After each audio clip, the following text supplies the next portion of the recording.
focuses on advancements in learning, and in that context has done a ton of research on how students learn on MOOCs, how we can improve their learning, what we can do to keep them from dropping out, and a ton of things there. He is also a research scientist at Worcester Polytech, where he's been working with Neil Heffernan on other aspects of learning. Before coming to us, he has done the same kind of work at Stanford, but he's what I like best about Circus, in that his PhD is actually in psychology from Berkeley, and before that he has undergraduate degrees in, I think, cognitive science and artificial intelligence from the University of Toronto, and he's won fellowships on both sides of the border, and I'm really excited to hear about the work that you've been doing. Thank you. And thanks. And I think Margot mentioned, it's okay to mention, this is actually, as well as being a talk, it's a practice job talk. So I'm interviewing in a computer science department for an HCI position. And so I welcome any kind of feedback, but also I just made a Google Doc. Is everyone hearing me okay? Okay, so it's tiny.cc/JTF for job talk feedback. So you can just jump in there and like jot anything you like or email me. But I more than welcome any suggestions on how to frame it, especially for HCI and computer science. All right, thanks a lot. So I'll start off. So thanks a lot for having me here today. I'm originally from the Caribbean, from Trinidad and Tobago. And people say that I have to let an audience know that before, because otherwise they end up missing the first part of my talk, trying to guess where my accent's from. So now that I solved this mystery, I hope I have your full attention. So I'm going to present my research agenda today, which is about how can we make systems that help people learn perpetually improve by rethinking randomized experimentation as an engine by making it more collaborative, dynamic, and personalized. So what I'm excited about is the promise of online software to help anyone learn. If you think about MOOCs, or massive open online courses, they provide resources at a university level or K-12 so that anyone around the world can go online and start gaining the knowledge they need. When I talk to my brother in Trinidad, he's able to go onto edX and watch videos, or attempt problems and get feedback on what he does and doesn't know, and even read solutions. And this is also increasingly available to students on campus in your classes. You can provide them with these kinds of resources. So ideally, if we were to make these really high quality so that people could learn anything they need to, whether it's for university or high school, or whether it's new job skills that they need to switch a career, we could have a huge impact in increasing human capital and driving forward a 21st century economy. I also see learning more broadly in the sense that it's really important to help people learn how to create healthy habits and behavior.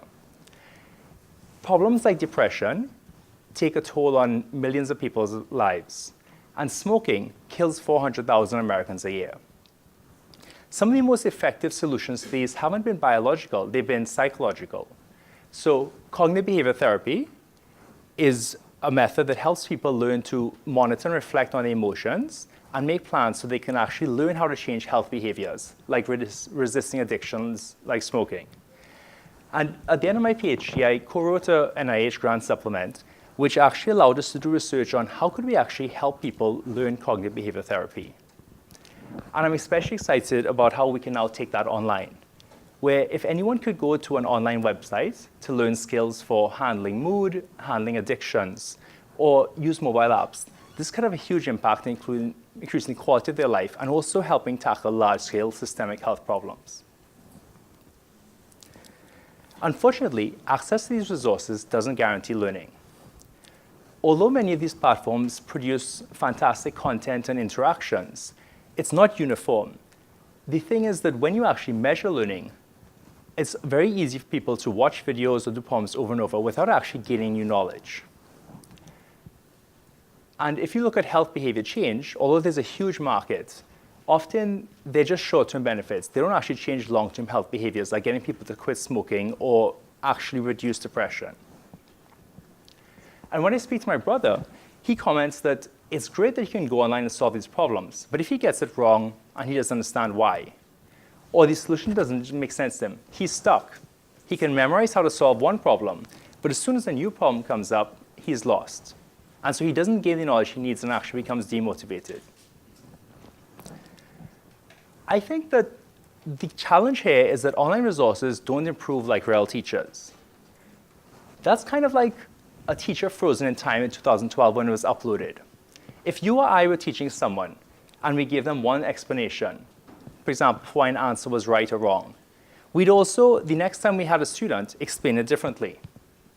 So by this organic process of constantly trying out different ways of explaining, or any really aspect of our teaching, we can discover over time what works well, what a good approach is and what a bad approach is, and also what works well for different people. For example, one explanation being good for people with low knowledge and another for people with high knowledge. I think the challenge here is that we need to provide resources to people, but we never know until they're actually deployed what's going to work. So we often have to do iterative design using real-world data. So if we put something out, and as we get data and new ideas, we can actually improve it. And this is a huge challenge and a really important one, especially at HCI and product development. So here's my take on how I approach this. My kind of vision that I'd like to aim for, 100 years from now, is that we've got self-improving systems where any online problem, as simple as a simple lesson or math problem, is going to improve itself after it's deployed. For example, by being able to test out different explanations and figure out what works for different people. And in that way, I think we could actually make any online resource a bit more like a real teacher, so that it's constantly improving and personalizing over time. So how would we achieve this? There are many approaches, and the angle I'm taking, you might originally be beginning to anticipate. If you think about something like A/B experimentation, we've all heard about this in the context of giving people different websites and experimenting to figure out which websites get people to stay long, or which placement of ads gets people to click. This is the kind of approach I'm going to take, experimentation, but you need a lot more than just A/B testing to actually create self-improving systems. So here's an overview of the talk. I'm really motivated that to solve these real-world problems, we're going to need systems that can improve after they're deployed. And now I'm going to spend a couple minutes discussing what my approach is to this, which is basically reimagining experimentation to make it dynamic, personalized, and collaborative. Then I'm going to talk about some applications. For example, trying to discover how we can actually help learners help themselves to learn. I'll give you one example of a prototype self-improving system, which generates explanations and chooses the best. And then I'll just close briefly, touching on some other work on how I try to use this approach to increase engagement, and then turn to my future directions. So if you think about doing an experiment to try and improve something like an online math problem, you might think, well, we've got one explanation that's launched, but we might design two of these. And we'd like to see, if we give these to hundreds of students, which explanation is more highly rated. We need an outcome measure, like which explanation is more highly rated, or which one's going to help people solve a new problem. And that's kind of the base of an A/B experiment, and that's probably what 90% of studies look like, whether it's testing online websites or in a laboratory, where we just conduct a study to understand either how to improve or how people learn. But we can go beyond this substantially. What if every single participant that comes in gives us a piece of data that we could actually change which conditions are delivered to the future person? So you want to do some kind of dynamic analysis. For example, changing the probability of assigning people to a condition based on what previous people have reported about how effective it is. If we do this iteratively, we might eventually converge to enhancement, where we discover, for example, that one condition is better on average, or actually to personalization, where it might be that one condition works well for one subgroup of people, while a different works for another group. To make this truly dynamic, to drive self-improving systems, though, we can't just have a static number of conditions. We've actually got to keep adding new conditions, whether it's new explanations or other options that we can then put into the loop and start testing again. And so ideally, this process should never stop. We should be constantly experimenting and trying to improve. And I think a key source of these new conditions is going to have to be from methods like crowdsourcing or collaboration between designers and scientists. So in doing experiments like this that are going to go beyond A/B testing web pages to actually building systems requires a lot more. And I think it requires an interdisciplinary HCI approach if we ever want to get from A/B testing to anything that's even near a real teacher. And so my approach is that in trying to take something, whether it's an app for behavior change or an online course, and design what do we even conduct our experiments on? How do we measure learning? How do we measure behaviors that you can't tell as easy as a click? That's where I draw on my cognitive science and psychology PhD. But you also have to think of designing conditions with contextual knowledge, the kind of information the designers or instructors have about a real-world scenario. And so there's where I draw on my research in education and instructional design, such as through my postdoc at Stanford, and my current ongoing work with practical instructors and designers. Being able to flexibly generate new conditions requires methods from especially new work in human computation, like crowdsourcing. And finally, if we want to do this kind of dynamic analysis in a way that's actually going to help people but still be statistically justified, I draw on Bayesian statistics and reinforcement learning. In my PhD, I applied these methods to modeling human cognition. But now I actually apply them to building these dynamic systems. And I think that with all these components together, we can start to push towards these end goals of perpetually enhancing and personalizing systems. So I kind of put a lot up there and a lot of different places I'm coming from. If you need to pigeonhole me, I would say where I really fit in is thinking, how do we rethink experimentation in HCI from a method that we use as scientists to trying to bridge with product development? MailChimp, Google, Facebook, Bing, they're all experimenting on us constantly. And it's also increasingly been seen that if you want to, when I worked with startups in the Bay Area, like Steve Blank's class, it's clear that if you want to build real-world products, you need to have this attitude of experimentation. But I want to tie this back to the traditional scientific disciplines we draw on.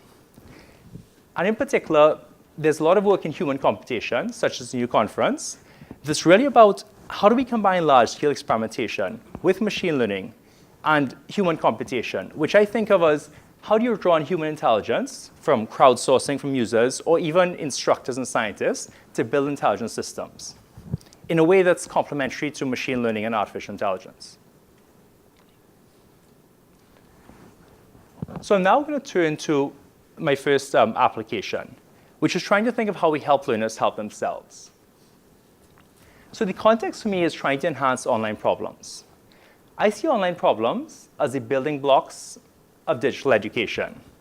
It's a way for an instructor to give a problem to a student who can then attempt something, get feedback, and try and get an understanding of what they do and don't know.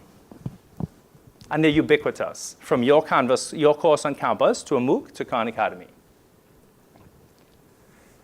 And so to give you an overview, I'm actually going to talk about, for most of my talk, about two key results.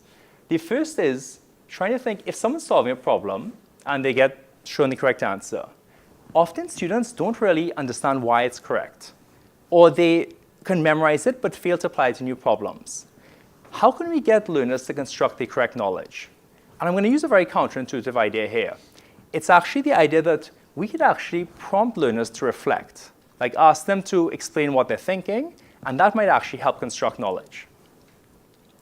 But then, if learners are constructing explanations that help themselves, maybe this could be helpful to other people. And so I'm going to use this as input to a crowdsourcing workflow where the explanations from one learner can be passed to another.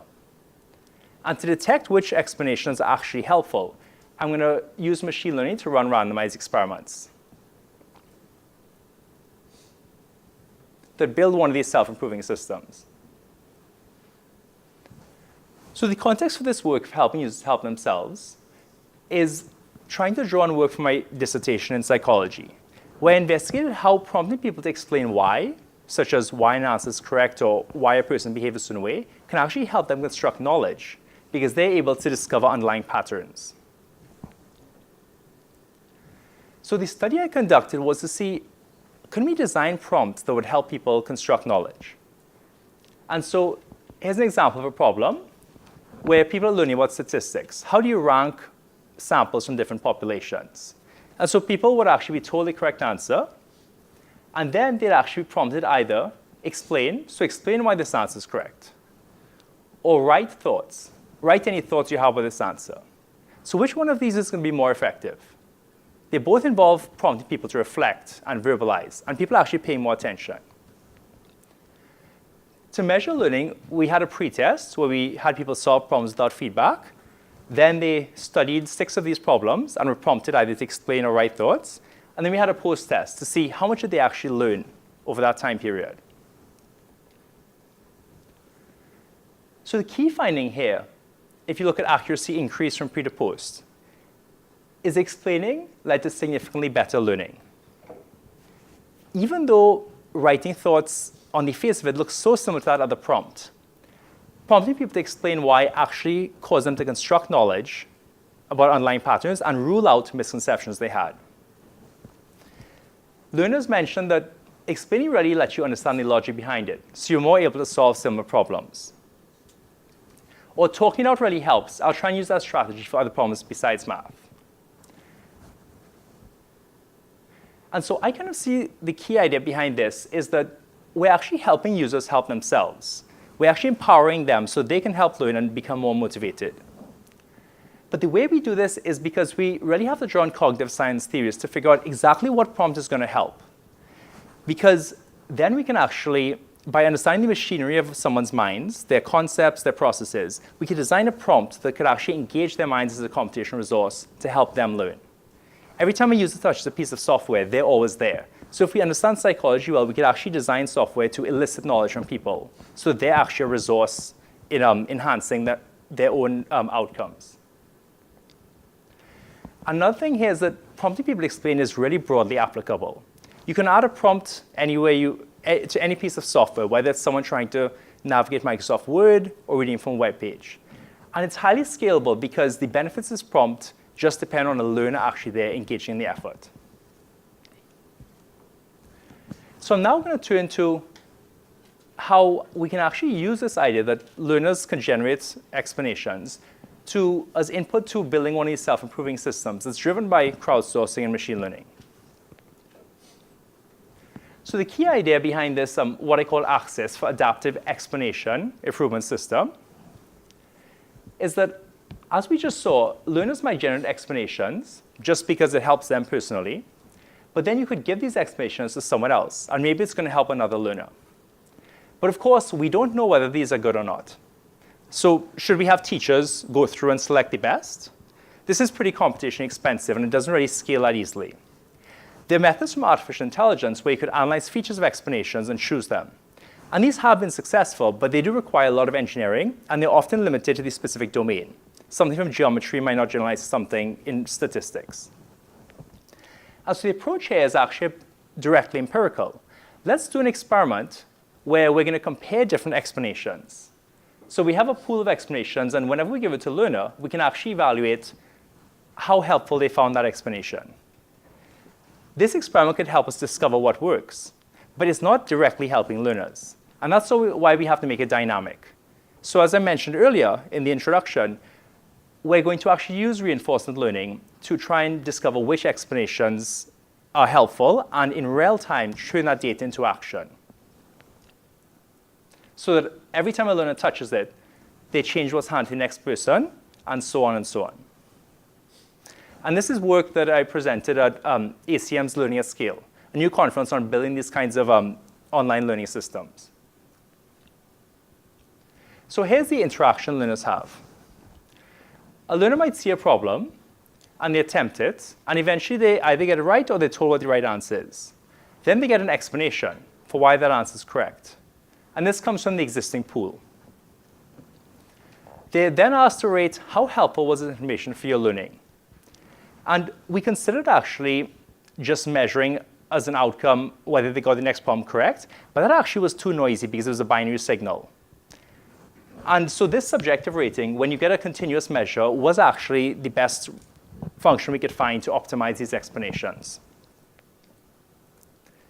We then prompt them, how would you explain in your own words why this is correct? This is going to help you learn. And when learners provided explanations, these could then be added to the pool if the explanations were above 55 characters and the learner themselves didn't indicate by checking a box that this was a bad explanation and wouldn't help other people. So now our task is, given a pool, how do we dynamically select higher rated explanations? Oops, sorry. And so what we want to see is, as a learner comes in, they might start with no explanation, in which case they just have to generate. But once there is an explanation in the pool, this is presented to them, and they give a rating. Then another learner comes in, and they're rating again. And over time, this pool is increasing. So you might start off experimenting just 50-50. But as time goes on, you'd adjust it. So it might go to 30-80 if the second explanation is better. And dynamically, this experiment's kind of unique in that we keep adding conditions as we go through. And so over time, we have a constantly growing number of explanations, but also we're changing the probability distribution over them. So some of them are effectively being filtered out. So the way I model this problem is actually as a multi-arm bandit. And this is a restricted case of reinforcement learning where either there's no state space or the state space is fixed. And it's been shown to perform very well in applications, and it's highly scalable. It's really the most fundamental form of this exploration versus exploitation problem, where experimenting by assigning people to new conditions is exploring what's working, and exploiting is trying to assign people just the conditions that so far, based on the data you have, look the best. And so the general model for multi-arm bandit in here would be there's an action space. So there's an action, epsilon, in this case an explanation, which you draw from a broader pool. Then there's a reward that you want to optimize for. And as I mentioned, we considered several, but in this case, what's most effective is optimizing for people's rating of how helpful an explanation was. A continuous rating, that is, or ordinal. And now a key part is the policy. At a given point in learner 1, learner 20, learner 50, how do we decide which explanation to assign? And so there are a variety of approaches you can take here, but what I used was a randomized probability matching algorithm called Thompson sampling. And the key idea behind Thompson sampling is that you have a probability distribution over explanations. And the probability of choosing that explanation or that one is proportional to the evidence so far that that's the best explanation, given your current model. And so the model we used here is actually a Bayesian one, with a set of parameters that are representing the quality of an explanation, and then a likelihood function to link that to the data we're seeing. So the idea here is that for each of these explanations, there's a probability that it's a good explanation, and that's seen as following a prior distribution of a beta distribution. And then every time we get a rating, we're assuming that that rating follows a binomial distribution with 10 draws, where the probability of a success is the probability of that explanation being good. And so you can think of this as basically, every time you get an explanation, it's like 10 opportunities to thumbs up or thumbs down. So a rating of 8 means that there were like 8 successes or thumbs up. A rating of 3 meant that there were 3 thumbs up and 7 thumbs down. And so that's the kind of input to this model to update the probability distribution dynamically. So in terms of deployment and evaluation, we deployed Access first with just 150 people. And so this seems like a small number. That's on purpose. The kind of problems Google and Facebook tackle, where they have 10,000, 100,000 users, are important. But to me, what's really exciting is scaling not just to 1 million users, but actually to 100 instructors. If we can get methods that work for 150 people, that's the size of a large undergraduate class, or maybe one of you offering a class 2 years in a row. So that means that these methods will scale in the sense that a wide range of instructors can actually use them. And also, if you think about it, your website's probably getting on the order of a couple of hundred people a month, not 1 million the way Google's does. So I think that we can eventually feed back into those methods. So at the end of this deployment with 150 people, people will be coming in, generating explanations, rating explanations, and so we eventually grow this pool of explanations with the probability distribution over how often to present each of them. So this is what I see as the Access explanations. And so to evaluate this, what we actually did is conduct a separate study where now we're actually going to measure whether Access is going to enhance real-world learning. So we did a study where we compare people just studying with problems. So they do a problem and get feedback, which is actually the default, because we're thinking about Access being applied to situations where explanations just don't exist, as happens in the vast majority of MOOCs right now. So there's the default problem. Then there's a default problem with these Access explanations. So people solve a problem, then they get this explanation. And then there's a problem with actually filtered explanations. And what I mean here are explanations that were filtered out by Access. They had less than 5% probability. And finally, as a gold standard, we want to compare how Access explanations would rank against actual explanations from an instructor. So we asked an instructor to write explanations specifically for these problems. So what's the impact of Access explanations on learning? So the first, on the vertical axis, again, is accuracy increase, where we give people a pretest on problems, and then we give them the problems with or without explanations, and then a post-test. So we can actually see how much they're learning from pre to post. Can they solve new problems more accurately? So what you see is that the Access explanations lead to significantly more learning than the original problems. Even though these explanations are generated by students for themselves, and we're just using these subjective measures to run this experiment, what we're getting at the end, that probability distribution of explanations, is helping learning. Now, you could be skeptical. Maybe, of course, it's an explanation. Any explanation would help people learn. So that's why we examined the filtered explanations. So as I mentioned, these were explanations that were deprecated or filtered out by Access, in the sense that they had less than 5% probability of being shown. Actually, learning from these explanations is no different from learning with no explanation at all. And the final result is to compare Access to the instructor. So if Access was half as good an instructor, it could be valuable, because it's a highly scalable system you can apply broadly. But how close does it get? In fact, we found in this scenario that people learn just as much from an Access explanation as from an explanation by the instructor. And when we showed the instructor Access explanations, they did in fact find the Access explanations were comparable in quality to their own. They had a preference for theirs just because they wrote them, which they confessed to. But they said that they would be equally willing to provide them Access explanations or theirs to students. And in fact, they'd be interested to sort of collect more data to see if there are any differences. One thing I want to also highlight is that the Access explanations didn't just help people learn to solve problems that were similar. So people would solve problems and get explanations of how to solve these problems, like probability. But then Access explanations also help people solve novel problems that would test a related concept, but weren't actually similar to what they'd seen before. And so in psychology, we call these novel transfer problems. And the Access explanations, in fact, led to an 11% increase in being able to solve those problems. And just to remind you, these are learning gains for people who are getting the output of Access. The learners who are involved in originally contributing the explanations are learning from this process as well. So this is an interesting kind of crowdsourcing where it's actually beneficial to users. It's sort of something they would do just because they're selfish or self-interested. But then we can actually harness that organically to improve the system itself. So kind of over the contributions of this section on Access. I started by thinking about how helping learners help themselves could actually provide input to a crowdsourcing workflow. And then presented this self-improving system. Again, I think this is just a first step to the broad kinds of self-improving systems we can build with this approach. But the kind of key insights here were that we could actually run an experiment to try and discover which explanations would work well, and then use that data in real time to help people. And this is highly scalable in the sense that it's not requiring specialized knowledge in terms of analyzing the features of explanations. We're getting learners to help us with that. And you can see that this kind of approach of prompting people to explain and getting explanations is broadly applicable. Sorry, yes?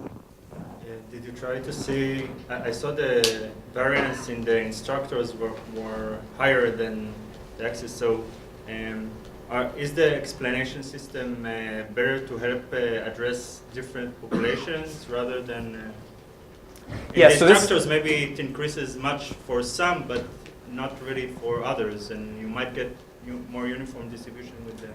Yeah, so this is a great question. Just to restate it, we're looking at how experimentation can help choose the best. But what about seeing which conditions work for different subgroups of people? Whether it's the instructors might work well on average, but maybe the learners are going to work for different people who are similar to them. I think it's a fantastic question. In this size deployment with 150 people, we didn't actually aim to collect enough data to address that. But that's definitely something I'm focusing on in my future work. And I'm actually going to present, just in a minute each, in the next section, some kind of first steps to how we can kind of conduct experiments to discover what works well for different subgroups of people. Because I think that most experiments are not run trying to look for which conditions work well for different subgroups. And in part, this is because it really blows up this exploration-exploitation problem. How do we ever know when we should stop experimenting? Because even if something looks good on average, it could actually be worse for one group and better for another. And so I think that's a really interesting future direction to focus on. It also is an exciting one because it offers the opportunity to optimize a system without creating new content. You think that to improve people's learning, you have to create a new explanation. But actually, what if you can optimize just by figuring out what you already have, this pool? Maybe you just have to send it to the right people. And by using data intensively, you could optimize learning in that way. And again, I'm mentioning learning, but you can see this kind of experimentation, personalization approach could work for a wide range of settings. Sending people emails in marketing, trying to personalize motivational messages to get people to quit smoking, and so on. And so to kind of return to thinking about access and this approach of harnessing explanations, since explanations are such a fundamental way that we communicate with each other and teach each other new ideas, you can see it's broadly applicable. Could this kind of approach be useful if you look at portions of Wikipedia or even someone's page, where we're trying to generate new explanations and figure out which ones people find helpful? In a context like programming, I'm really interested to start exploring more sophisticated applications where, while someone's writing code, you can imagine in the IDE, there are prompts that have them reflect, and then actually harness those to see which ones might be useful to other people. And especially in a context like writing a computer program, we might really be able to find interesting things about how do we contextualize explanations to either where someone is in a set of code or what their knowledge is based on past mistakes they have or haven't made. This could also be an engine to question answering systems. So one thing we've started looking at in deployment in a MOOC is how do you roll out more sophisticated discussion forums, where instead of just having people post ideas, there are actually questions they want answered, and then you actually can serve up content that answers those questions. Well, consider a system where, as someone's watching a video solving a problem, they're prompted, well, can you answer why is the derivative of x squared equal to this thing? And they're being prompted because it's going to help them reflect. But their answers then are now an answer to a specific question. And so this, again, is a really interesting kind of funnel into crowdsourcing workflows and building these systems for collaborative question answering. Okay. So this is actually everything that I really wanted to cover in the talk. I was just worried that I might not get through because I've heard people ask a lot of questions. But I just want to touch for a minute each on two other projects, just to give you a flavor of the kind of work that I do, and also how it contrasts to this approach I'm taking. So these are actually earlier projects. So I'm looking now at how do we increase engagement. And so the first project is going to look at how we might motivate people on Khan Academy.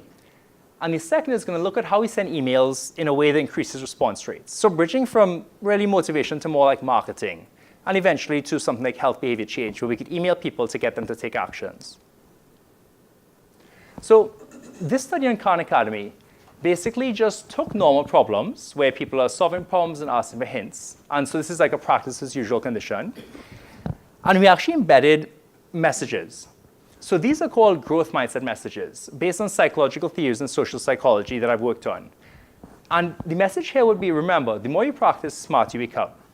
And the kind of key idea here is that we're trying to get people to adopt what's called a growth mindset, the belief that intelligence can change through effort.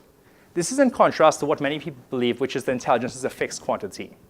It's just a very tiny nudge, so any effect at all here would be remarkable. On the other hand, we want to rule out a few alternative explanations. We also had a condition with an encouraging message. So some of these problems are hard, do your best. And so this is pretty subtle, but they're matched well in the sense that both are popping something up, and they're both positive messages. Someone seems to care about you. But this one is just encouraging. Some of the problems are hard, do your best, while this one is actually getting you to believe, well, the more you practice, the smarter you get. Other examples are, every mistake is a chance to learn more. Yes? Yeah, so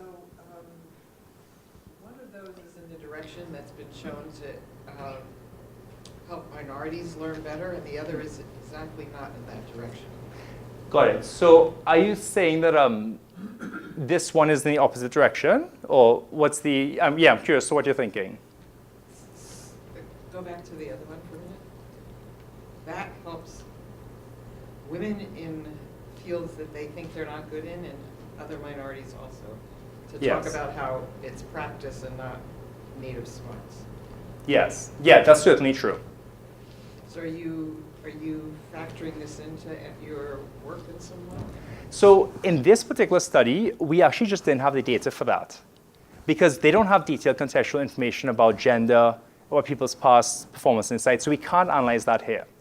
But I think that's definitely something I'm very excited about in the future because a big, I'll get into this, actually let me just raise it now. So this growth mindset research has often been conducted in relatively small samples. Like when I've worked with other groups, we've run classroom studies with 500 people. But to me, the real promise of this is actually being able to figure out which messages people find compelling at different points in time. So for example, might the messages that really encourage women in a computer science class be different from the messages that encourage women in a mainstream electrical engineering? Might the message that encourages a person on Monday morning when they're about to start the week be different from what encourages them on the weekend when they're sort of putting in extra effort? I think that's a really fascinating question. And the kind of work that I presented previously, about this dynamic experimentation, these multi-arm bandits, I think that could help to start answering that. In this setting, which actually I ran 4 years ago, we didn't have the data to assess it, and we also didn't have the machinery. So this was set up as a classical A/B test. 33, 33, 33, and you run it. I have a quick question. Oh, yes. So in this particular system, is there anything dynamic about, so on a per user basis, is there anything dynamic about their perceived difficulty level of the material up to a point? There might be, but we don't have insight into that. We just have to randomize them to experiments, to different conditions.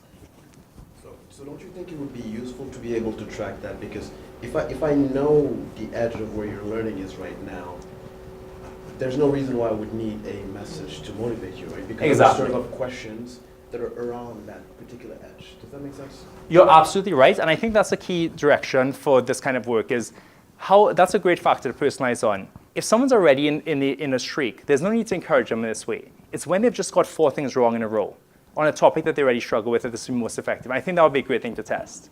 And I love that you're raising all the concerns and limitations of classical A/B testing. And Khan Academy is an impressive engineering organization. But if you don't start from the get-go thinking about what I mentioned in terms of collaborative, dynamic, personalized experimentation, you're never going to implement A/B testing to allow what you just mentioned. Because there's no need for it at the beginning. And one thing I'll hopefully have time to get into is a software framework I developed. I call it like an AdaptComp or adaptive component, where it's basically a way, like Khan Academy could implement the A/B test using an AdaptComp. And what it would mean is you could run your classical A/B experiment. But then if you discovered, because you got some additional data, look, I've now got data about how people are doing, whether they're motivated or not, then you could actually start using multi-arm bandits to automatically adapt. But the problem is you need to build this in from the get-go. Otherwise, it's too late. I mean, it would require entirely restructuring their code base, which they give me once on their computer to look at, and it's not an easy task.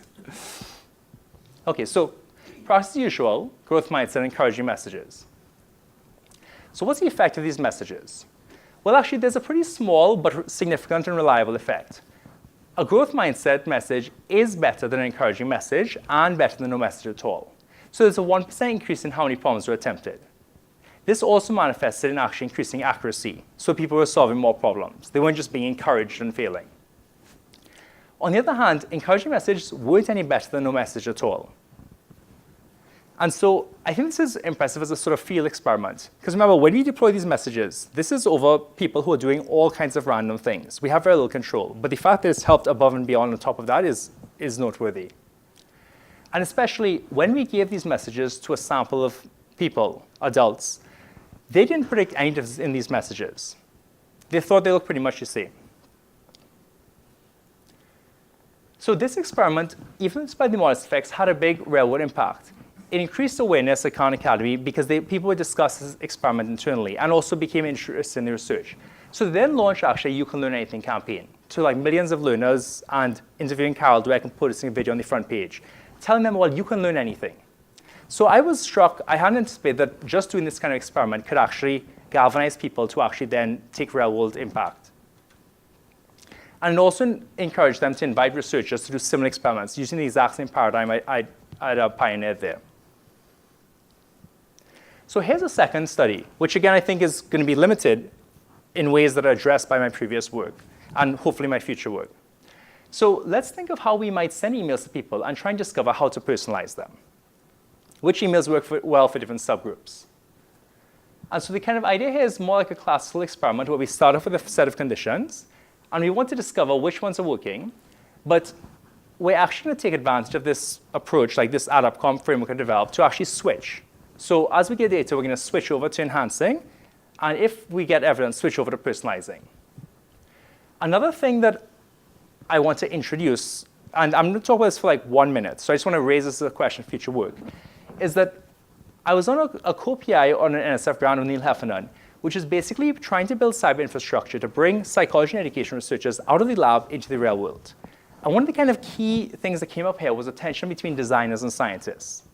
Designers want to have impact right away as quickly as possible, and they're not always worried about whether their conclusions are justified by the statistical analysis of the data. Scientists just want to get valid results and get generalizable knowledge. So there's an interesting kind of trade-off here, which I'm going to come back to my future work, I think can be well addressed by dynamic experimentation. So the key idea here was we sent people messages, emails in a MOOC, where we're just trying to get feedback about why they're dropping out. So they're basically just filling out a survey. And so it's a bit more like marketing.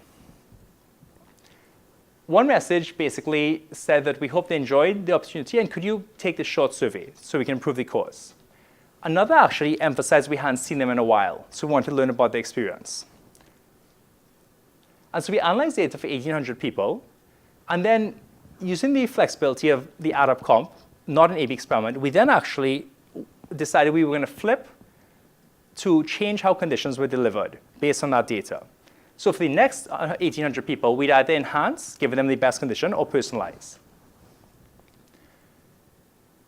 So what we found is that choosing the better message, which was actually on that screen you saw there, the second one, it did help. You know, if we, on the first 1,800, it was 50-50, on the next 1,800 going to 0-100, there was a 2.6% increase in how many people were responding.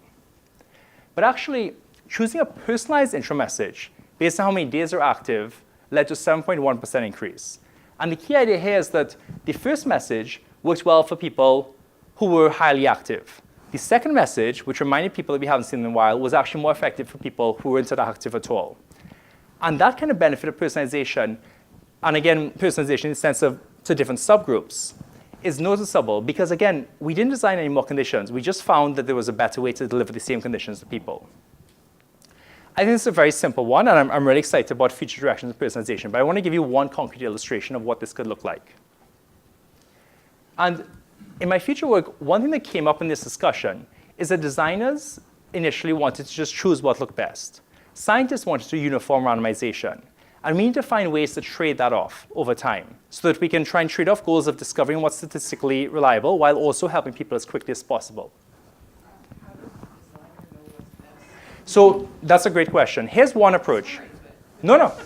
I mean, here's what I think what I'm hearing you say is that we should be very wary of thinking we know what's best. But I'm just telling you, when I'm out in the field working with instruction designers, we designed 3 messages for that email. Their original message, they didn't like as much as the new ones. So they said, let's just drop that completely. Then we run the experiment and they see some data. And so then they form opinions about what works well. And so I think there's a real HCI tension here, which is they're the boss. They decide what goes out and what happens. And you also want to defer to them in some sense because they have their knowledge, which may be correct or not, but it's based on experience. And so how do we actually make experimentation not something where we're saying, you should do this because it's right? But if you're sure or not sure, let's actually run an experiment.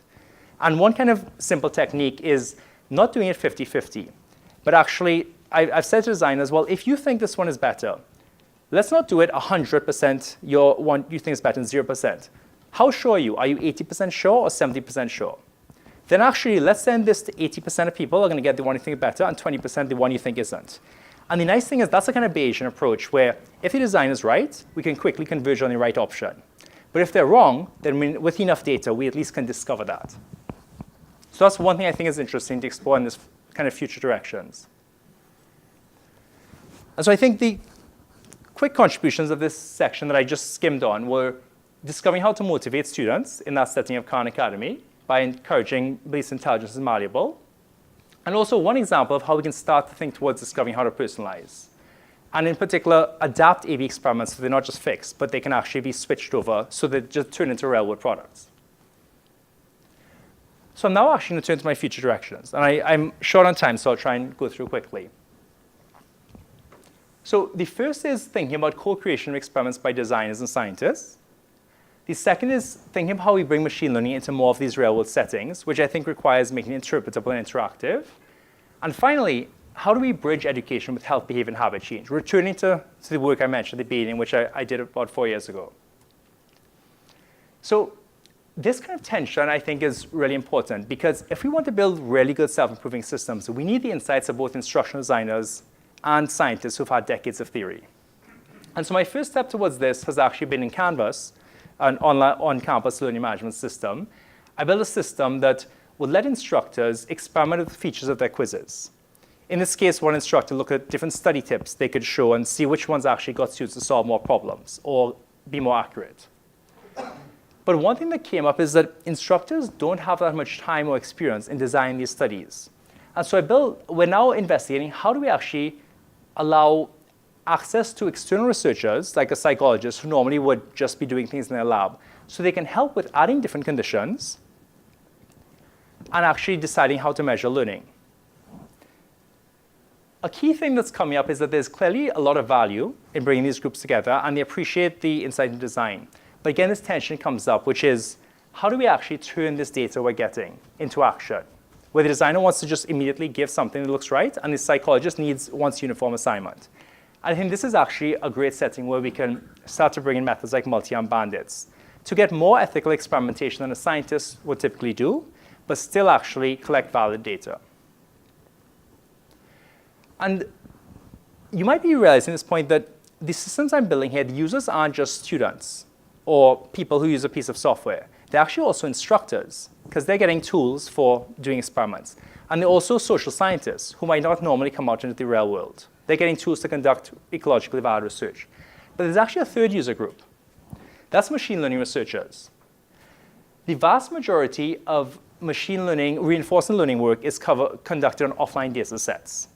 But this AdaptComp framework I mentioned, it basically is an abstraction. So if you met any A/B experiment as an AdaptComp, you're guaranteed that at any point in time, even if you started off just doing 50-50, you could then actually plug in reinforcement learning, bandits, even methods like Bayesian optimization to guide the experiment.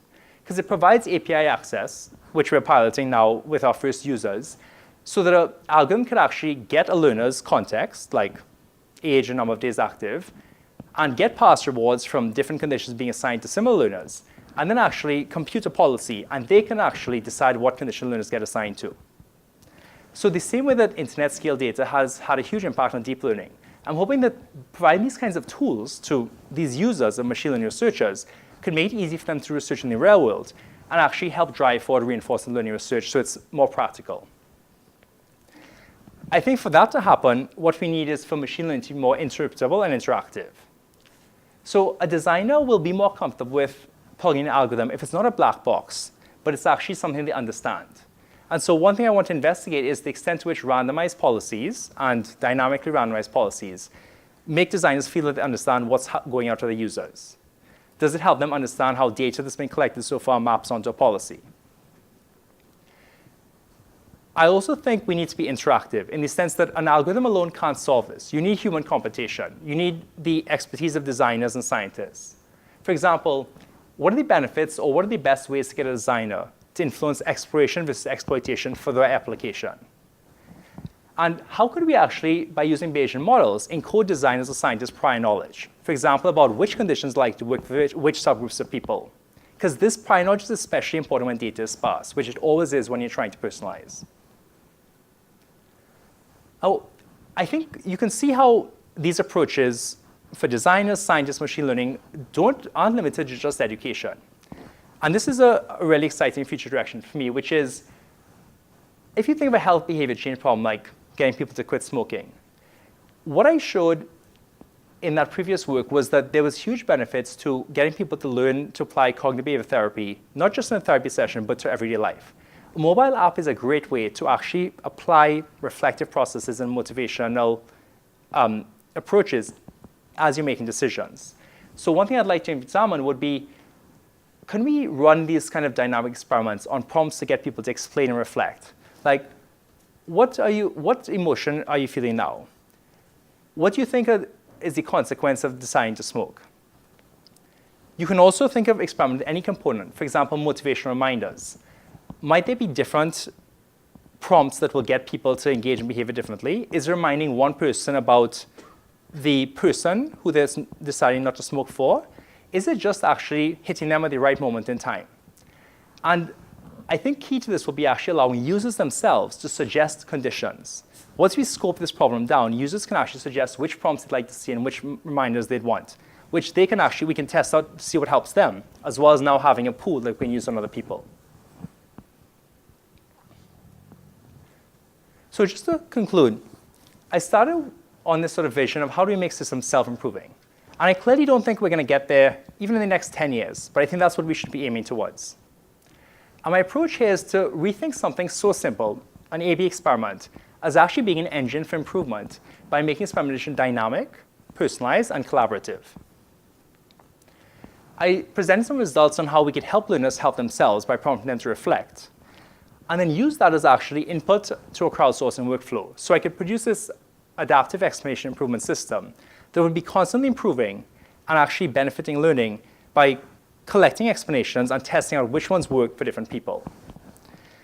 And then I briefly touched on two kinds of studies that demonstrated how you could use experimentation to increase motivation, and also in settings like trying to personalize emails to different subgroups of people.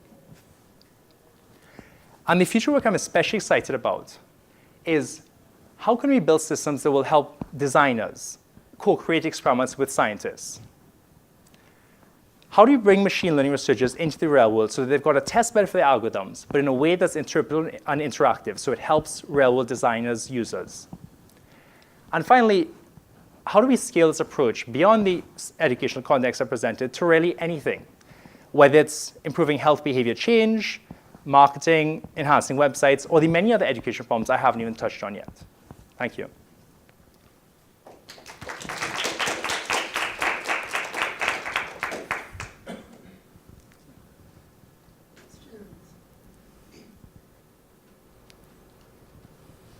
Yeah.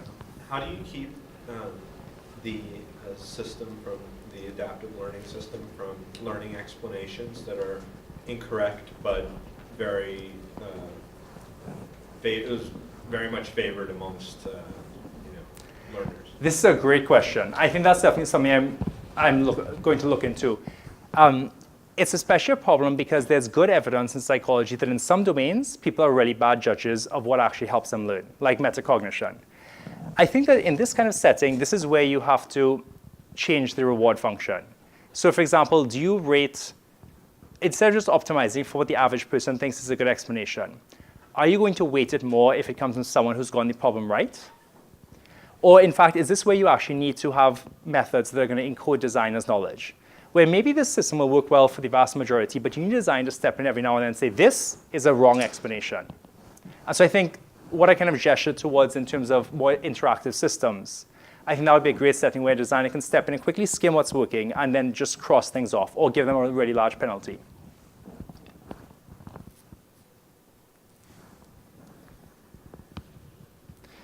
Yeah? So you're not doing any analysis of the explanations that students write. You're just using them as is or not using them as is. Right now we're not, because I think this is really a proof of concept, but I think that's a great direction. For example, especially because we're experimenting and we don't have to have hard logical constraints. We don't have to cross an explanation out. But if we did some very basic NLP to say, well, I think this is an explanation. Let's give all explanations a rating based on a simple NLP methods that just look at like coherence, semantic relatedness. Then those could actually be input into the reward function, or they could be priors. I think that would be a great method to try next. Yes, please. Just throw as many Q&A as you can, like I could possibly get, and please be critical because I'm sure people will be. So I was really fascinated by the results that showed that learning increased more with the student explanations than the teacher explanations. So I have hypotheses about that. I wonder if you have hypotheses and if there's any way to actually test those hypotheses. Okay. So one thing I should clarify is there was a trend there, but that wasn't significant. So it wasn't significant. So we don't know for sure if it's reliable or not. But one thing I should say is I think we're certainly going to find cases where the instructors are better, and we're certainly going to find cases as I'm deploying this in new courses where learners' explanations are better than instructors. So I think there are a couple of reasons that could happen. One is that instructors often have what's called an expert blind spot. You know something really well, but you don't understand what gaps or mistakes someone else has. So the explanation that me as an expert math teacher would give to someone may actually totally go over their head or not surface an underlying misconception. Whereas a learner, in some ways, is some learners are expert in what they don't know or what their misconceptions are. So I think that's one setting where you might get this effect. But what were your ideas? Basically the same thing. I mean, it's the reason why I think undergraduates make outstanding teaching fellows sometimes better than graduate students, right? That there's a closeness to the struggle that you're going on. So I think Got it's it. really the same. You could see evidence for that in platforms like Stack Overflow, when you have like the Microsoft official answer and when you have like people that, so like what do you prefer? Yeah, I have stories along those lines. What are the questions that people have?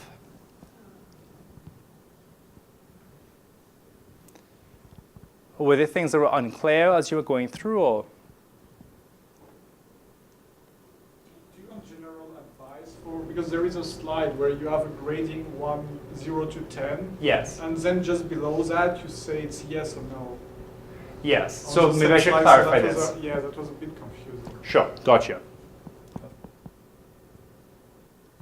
When you're asking people to give explanations, did you try asking, like, explain it to a fellow peer or explain to your instructor and see if you got different responses and which one were more useful? Or? We haven't looked at that yet, but we do have some studies running in MOOCs. And I think that's a great question because, again, it's really getting this idea of how can we improve design of a prompt in a way that once we figure out, maybe it's that when you explain to a peer, you're going to produce better explanations for someone else, but maybe actually that's worse for your knowledge. Or maybe it's actually the case that if you've got really low knowledge, explaining to a peer is going to help you more. Whereas if you've got high knowledge, it's not. I think that's a great question to explore in this kind of framework because as we discover that, we can then actually use that as a design principle that's going to scale really broadly. Because again, we're just figuring out something about how people's minds work, and then we're translating that into design that can then actually sort of deploy a learner more effectively. And also, when you gave the accuracy increase, what was sort of like the baseline accuracy on the tests? Or maybe I missed it. Baseline, it varies a lot between people, but I would say the mean was about 60%. So it shows problems that are reasonably difficult. So coming in, people get like 60% of them accurate. Are the students required to put anything in that explanation box? They're not. Because the thing is that it's very hard to enforce that kind of requirement. Also, it would defeat the purpose of it being organic. And so what's your completion rate on those? Probably about 20%. Okay. Yeah. So it's already a very self-selecting group. The one thing I would say, though, is that, and this is something I'm investigating now, is you could think that you only get benefit if you type the explanation. But it may simply be that thinking for a second, well, why is that correct? That may be enough to get you thinking. Or in fact, there's some work that suggests that when people come up with wrong explanations, it still helps because it essentially gets them to prepare themselves for the right one. But I think that's interesting to explore. Yeah. Yeah, with MOOCs you have high enrollment rates, but also very high dropout rates. Yes. And I'm just wondering how you see your work maybe contributing to that or helping with that. Yeah, I think the key application here would be, we're actually starting a series of studies next month on this, is trying to get more people to come back to MOOCs. So we're going to use this email channel, which again seems simple, but can actually be powerful because people get an email in the inbox, we give them a link to the course. So we're going to try different messages that will, like different emails will, for example, remind them of why they wanted to take the course in the first place. Because some people fill out a pre-course survey. The other emails will actually let them click into a web app that they can write down their intention. I'm planning to do this video. Please send me an email if I don't.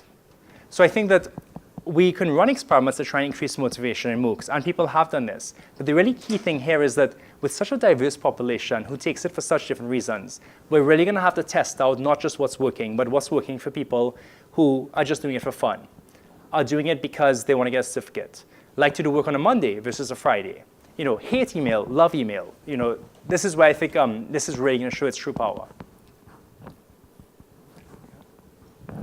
Did you consider capturing the amount of time between the presentation of the question and the response? That's when we do actually have that data, so I could go back and look at that. I'm trying to think what we could do with that would be interesting. Oh, sorry. Do you mean response to type an exclamation or response to get a problem right? Well, that's a good question. Okay. Yeah, I mean, I think these are all variables that, with a larger data set, and we are deploying these now inside of platforms like assessments and also on-campus courses. I think that with more data, we could start to use those as contextual variables. Like, does someone who takes a really long time to answer a problem need a different level of support from someone who does it right away? They also maybe even reward functions. So maybe actually a better measure of whether an explanation is helping someone learn is not just whether they get the next problem right or wrong, because as I said, that was really noisy. Maybe it's how quickly they get a right answer. So I'm excited about these kind of more fine-grained data analysis. Yeah. Beyond motivational messages, how do you see this benefiting addiction? Yeah, so addictions are a really complex process, but some of the things that have been shown to be effective have been actually having people think about their addiction and how it contradicts their core values. So one of the most psychologically effective things is actually, why do you want to stop smoking? People list it. What are your core values? Like, what's important to you in your life? Is it your family? Is it your job? Is it your sort of sense of physical health that you can run quickly? And then having people kind of see how smoking interferes with those core values. So in something like an app or even an email, we can do interventions that would have people write out their core values. And then actually, they could even write reminder messages themselves. If I smoke today, it's going to make me less fit. I'm going to be out of breath when I run up the stairs. That's something that's going to be very effective for someone who has the value of being healthy. Whereas that message may not be so effective to someone else, in which case maybe we want something else that's a bit more relevant to their goals. For example, smoking harms my family. We say a little bit about, say smoking addiction. This is significantly different mental illness than, say, depression. Can you give a preliminary ideas on how you might bridge education and CBT for depression? Yes, it's a great question. They certainly are very different, especially on the face of it. The thing is, as a cognitive scientist, we're often interested in what makes them the same. So cognitive behavior therapy, what's similar in the elements is that cognitive behavior therapy is often about monitoring emotions. So when people are depressed, it's often the case that a negative event happens, like they don't get a job. And then how do they interpret that? They interpret that as like, the world is a bad place, I'm a failure. If you can get them interpreted as, that's an unfortunate event, or like, that's bad luck, that has a big effect on how they respond. So the element there is how you interpret events and how it impacts your feelings. Now, when people are dealing with something like addiction or anxiety, again, the same thing comes into play. Often, smoking is actually managing emotions. Again, you have a bad day at work and you feel bad. So you think, well, I'm in a bad mood, I need something to lift me up. And then you smoke. Whereas if you could handle that feeling and say, well, that's unlucky, I had a tough day today. I need to do something to get myself out of this state. I'm going to call a friend. I'm going to go to, I'm going to go to a movie where I can't smoke. These kinds of things where you interpret feelings, you understand the reasoning, and then you make concrete plans for actions, these things often tend to be similar. And so again, I'm not saying that they're exactly the same, but I'm saying that my approach is basically, what are these similar strategies? Let's push them as far as we can, and then we can start to contextualize. Where, for example, maybe it's actually more important for depression that you manage your feelings, and for smoking, addiction is more important that you plan a concrete next step. And that's why I think this kind of experimentation, I talked a lot about personalization, but if you think about experimenting with different prompts, you can also discover which prompts work for a context. For example, this kind of prompt works really well for smoking, someone who's going to smoke on a Thursday afternoon, but this kind of prompt works really well for someone who is trying to sort of deal with negative emotions on a Saturday night. All right, let's thank Joseph once more. Great. Thank you so much, everyone.